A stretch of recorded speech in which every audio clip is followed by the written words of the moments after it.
Hello out there. Hello in here. Good morning, or whatever time it'll be that you're watching this. I'll have a replay, and I'm also going to post to YouTube. I am delighted to connect with you today. We're in the midst of quarantine, and we're getting through it. And none of us knows when this will end, but I keep on remembering that this wild and weird time we're in, the uncertainty has always been there, but now it's just really pronounced and none of us can ignore it. Like, none of us know how long the things in our lives will go on. Our relationships, our jobs, our health, our careers, our, what else are things that go on? Our success, our lack of success. And so, even though it's difficult, I do keep on thinking, okay, this unknown has been here. And now it's like, whew, okay, what do I do when this seeming sense of security and certainty is not really there? And so today I'm going to be talking for a little bit about connection in the chaos. And one of the ways that I find certainty and stability and a sense of confidence and clarity no matter what is happening in my life. And luckily, I feel that I have often relied on my connection to nature as a way to feel calm and peace within and get new ideas and have inspiration. Hi, Amy. And so many people are turning to nature at this point in time. Like, I feel like if you haven't noticed that, then let me just point it out for you. But it's so interesting to me, and I keep on feeling so much delight and happiness for people because I think, okay, you're turning to this now, but when this is over, that's still going to be there for you. And there's so much there that we can have a connection to that really enhances our life in a beautiful way. And so I've been really into nature my whole life. Some people might call me a hippie, but call me whatever. Just if it's mean, don't call it to me so I can hear you. I and no matter what labels we want to go with, I think I have had the best times both when I was feeling bad and went outside to connect, and then when I was also feeling good and being out there. And so before quarantine and all this happened, I started creating this 6-week series of creative activities that I would do with people with elements of nature. And then when this first happened, then like we've been having this bumpy time. I keep on telling people I'm riding the wave because some days I feel the high parts of the wave, like, oh, I'm surfing this. And then some days, I've never been surfing, but these are things that I hear happen. Some days I'm knocked off the board and I'm taking in mouthfuls and nosefuls of salt water and sand and all of that, and skinning my knees and elbows and coming into the shore like, whew, that just happened. And yesterday was one of those days. We didn't have internet at my house because the neighbors accidentally cut through the cord of our internet, and so I love technology, but I also know that it's something that is kind of, I don't want to say luxury, but it really showed me yesterday, oh, I was already having a hard day, and then not having technology so I could play music with me and the kids and have, a fun YouTube video to pick me up, or being able to connect with people as easily online, that made it more difficult. But when I was having my hardest times, then I went and laid down, or I stepped outside and just enjoyed the sunshine and the trees and the birds. So let me tell you a little bit about this class that I'm going to be teaching, which I'm super excited about. So even though I'm a creative person, I'm not like fine art, or I call myself a messy maker because I craft a lot, but I'm not always worried about how it turns out and what it looks like and all that. I mean, I want things to be beautiful, but in playing around with what are elements of beauty that we can create from natural elements that if you live in an area where you're able to go outside, what could you do? So one of the things I tried to come up with is, what are ways that I can take sticks and string and play around with macrame, which is trendy, wall hangings, and all of that. And so one of the weeks, we're going to be looking at how do we play around with yarn and sticks. And I still haven't officially come up with what I'm going to be teaching. Some of this creative series that I'm going to do, this 6-week series, is just playing around. And I'm saying here, this is our challenge for the week. You go out, you take a walk, you collect sticks, you look around your house, you find string and yarn and whatever you have, and these are the different things we're going to play with. And it's going to be interactive because there's going to be live Zoom calls every week. And the cool thing about it is I don't necessarily know what you're going to make. You don't know what I'm going to make. This little jar of sticks and string here is it's still in progress. I don't know what it's all going to look like. A piece of art that I am going to guide people through is taking cardboard and paint and canvas, if you have it, and making something that looks like tree bark, so that when you hang it on the wall, you have that feeling of trees being inside. And also the paper, I don't know if I can reach it from here. Some of the paper that I used for that, I soaked with coffee grounds first and used them as a way to texture the cardboard and make it look more natural. I'm just going to go grab it because it's just right here.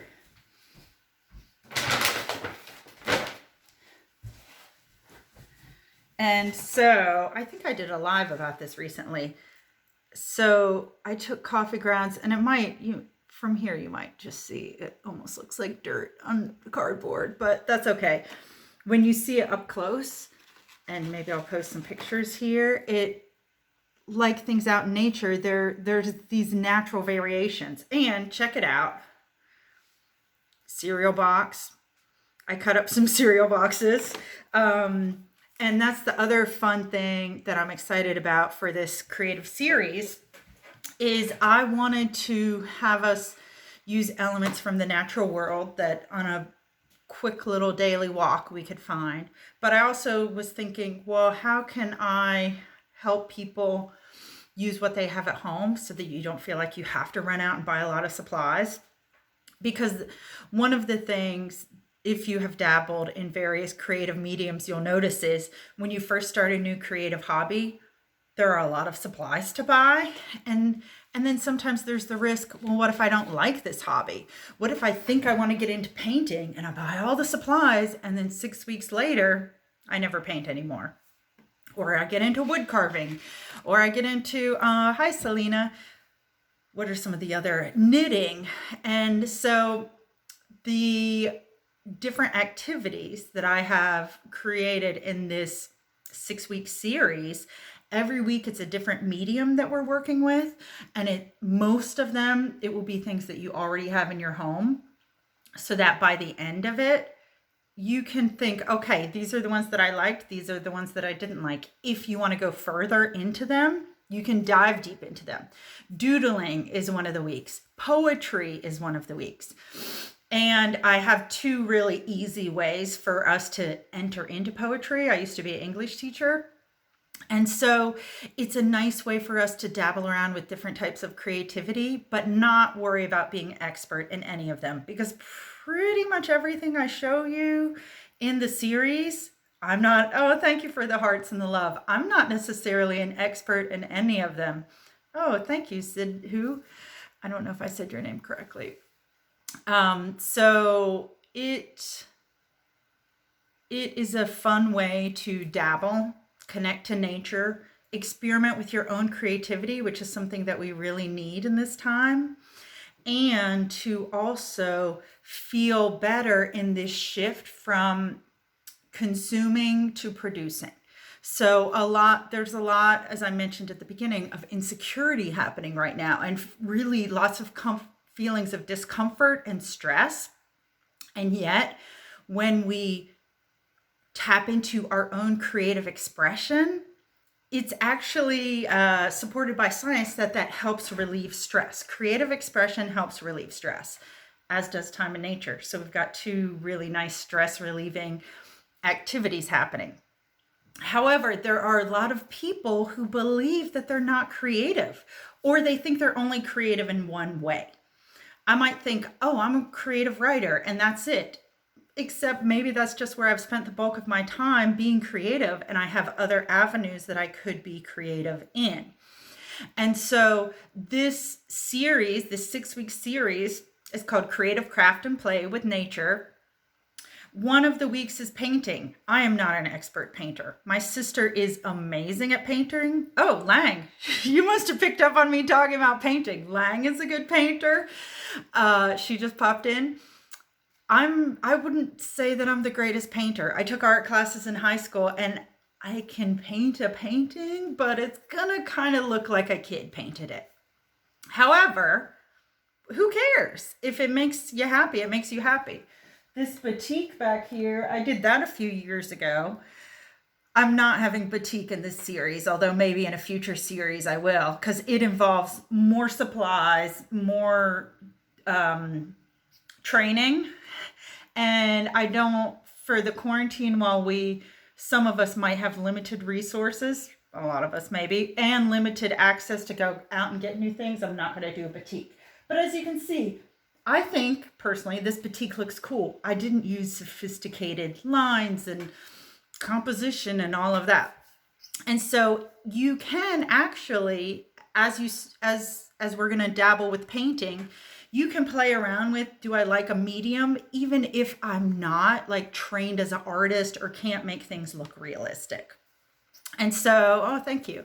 So I think I am offering it as an invitation for people who want to explore and try out new types of creativity for themselves and have it be very non-intimidating, because I am not an expert, as I said, in a lot of these forms of creativity we're going to be working on. I mean, this stick and yarn thing that I showed in the beginning, that I'm still trying to come up with one that looks cool. I actually do have one stick and yarn thing that I created that looks good. But these, I'm just playing around. And that's what happens, hi Heather, in creativity as well, that if you haven't spent much time being creative, it's going to feel foreign to you. There's a lot of dabbling that goes into it. There's a lot of exploring something when you don't know the outcome and feeling free to do things that don't look good. For example, when I was making this, there was at least one moment in the process in which I thought, oh no, I should not have just painted that color. And I stepped back and I was like, this looks really bad. But I know, and if you have a creative practice in something, you probably know too. In almost every creative practice, and many creative people I talk to, there's a point when you're making something where you think, this looks terrible. I should never pick up a pen, pencil, guitar, paintbrush, potter's wheel. You don't pick those up. Whatever, again, needles, because this looks bad. However, if you keep on going, you push through that dip of, oh no, this looks bad, where your judgment and criticism and noticing of it not being what you envisioned in your head is there, so present. Then if you push through that, you get to a point usually where you think, hey, this actually looks pretty good.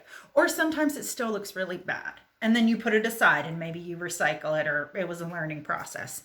But either way, it's a great way to play with these emotions, how we deal with situations that in the large scale, we're having to play with them in our lives right now. But if we can play with art, play with creating some fun, creative things with natural elements, these sticks were just lying on the side of the road. Nobody was gonna use them for anything.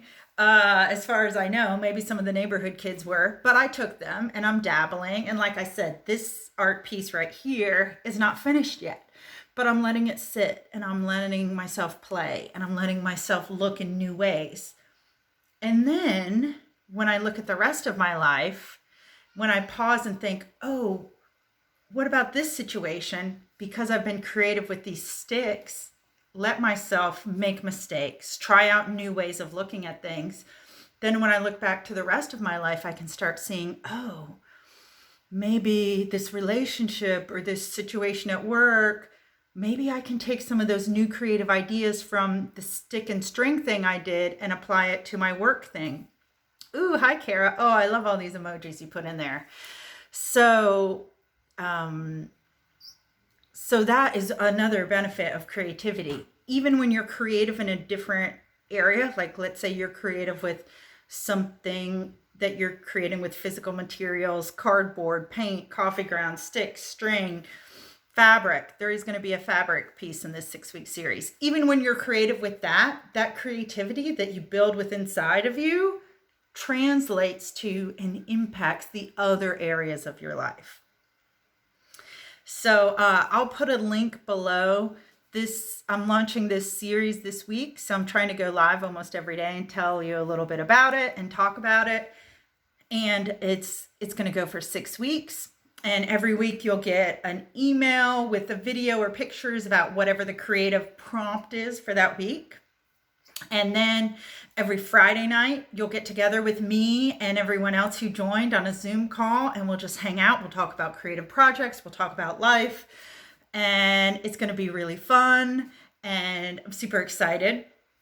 It's only $49, which I think is a pretty cool price to pay for hanging out 6 weeks of dabbling with all different types of creative medium and 6 weeks of hanging out with other cool people who are exploring creativity, connecting to nature more, and dabbling with all this fun stuff. So I'll put the link to the side here, or it might be below, depending on what platform you're watching this on, so that if you want to read more, great. If you want to reach out to me because you have questions or you want to know more, then that would be awesome. All right, I've got to wrap it up because the kids are coming in from outside soon, but I would love to hear any thoughts that you have, or I hope to see you on the inside when we'll be making some cool things with natural elements and things from around your house. All right, take care. Have a great day, all of you, and thank you so much for joining. I wish you happiness and health and strength right now, because these are unusual times, but we can do this together. All right, I love you. Bye.